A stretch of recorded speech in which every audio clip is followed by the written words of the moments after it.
आज प्रश्न India alliance का, अरविंद केजरीवाल जी अकेले का या एक आम आदमी पार्टी का नहीं है। आज देश के सामने प्रजातंत्र और व्यवस्थाओं का है। इलेक्शन कमीशन की जिम्मेदारी क्या होती है? इलेक्शन कमीशन कोड लगने के बाद आपको भी मालूम है कि सारे जितने ऑफिसर्स, ब्यूरोक्रेसी होती है, सीधे रिस्पॉन्सिबल होते हैं इलेक्शन कमीशन को। तो इलेक्शन कोड लगने के बाद ऐसा क्या हुआ कि एजेंसीज को ऐसे ओवरराइडिंग पावर्स कैसे मिल गए कि आप एक सिटिंग चीफ मिनिस्टर को आप उठा के अरेस्ट कर लिए? आप 2 साल से इस केस की, इस फर्जी केस की इन्वेस्टिगेशन कर रहे हो।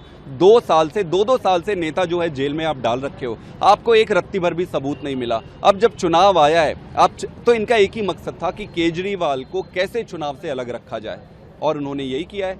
ईडी आज अपना जो भी मान सम्मान था खो चुकी है, और जिस तरीके से ये काम कर रही है, सारे इनके ऑर्डर भारतीय जनता पार्टी के हेड ऑफिस से आते हैं। ये बिल्कुल ये आरोप है, और ये आरोप नहीं है, सच्चाई है।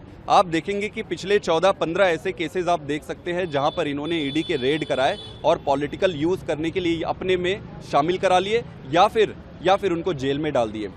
कोड लगने के बाद देश के इतिहास में ये पहली बार कोई सरकार इतनी हिम्मत नहीं करती थी। इलेक्शन कमीशन का डर सबको रहता है। ऐसी क्या परिस्थिति आ गई इस सरकार को कि इलेक्शन कमीशन को, उनको कोई लेना देना नहीं है। वो कह रहे हैं कि धता उड़ा रहे इलेक्शन कमीशन की, कोड लगे गए भाड़ में।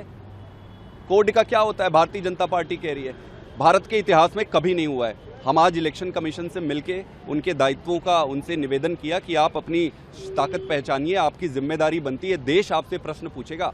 आज किसी और एजेंसी से प्रश्न नहीं पूछेंगे, इलेक्शन कमीशन की जिम्मेदारी बनती है। सीआई ने कहा कि हम इस पर देखते हैं और आगे बताएंगे। कल से मैं खुद और मेरे साथ कई सारे लोग, हम घर में जाकर सारे परिवार वालों से मिलना चाह रहे थे। हमें मिलने नहीं दिया जा रहा था। उनके घर में दूध, फ्रूट्स, वेजिटेबल्स, किसी की सप्लाई सुबह से रोक दी गई थी। जितने एमएलएज और जितने मिलने जाने वाले थे सबको रोक रखे थे। तो एक तरीके से वर्चुअली डिटेन करके रखा था पूरे परिवार वालों को। तो इस पे कोई नई बात नहीं है। भारतीय जनता पार्टी से और कोई उम्मीद नहीं है इस देश को।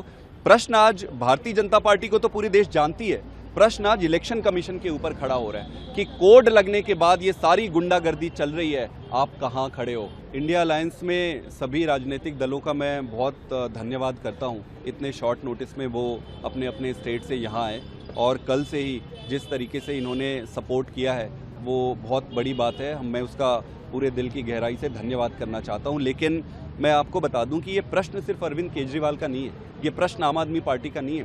प्रश्न आज देश की प्रजातंत्र का है, प्रश्न आज देश की व्यवस्थाओं का है। और मैं बता दूं कि व्यवस्थाएं बनने में दशकों लगती है, इसको तोड़ने में कुछ क्षण लगते हैं। वॉलंटियर बेस्ड पार्टी है, आगे की रणनीति है, चुनाव लड़ेंगे। केजरीवाल जी जेल में है, वो इतने कॉम्पिटेंट है कि जेल में बैठ कर भी इनकी नींद चैन हराम कर देंगे। दिल्ली लोकसभा इलेक्शन में, बाकी सब जगह की इलेक्शन में जितने वोट पड़ने वाले थे उससे ज़्यादा वोट पड़ेंगे भारतीय जनता की पार्टी। जितने भी पंडित हैं, जो भी कैलकुलेट करते हैं, उन्होंने सबको पढ़ा होगा, केजरीवाल को कोई पढ़ नहीं सकता है। आज जो उन्होंने उनको जेल में डाला है, उससे आम आदमी पार्टी को जनता और प्यार ज़्यादा सपोर्ट करेगी, आगे बढ़कर आएंगी और इनको अपना असलियत सामने आएगा।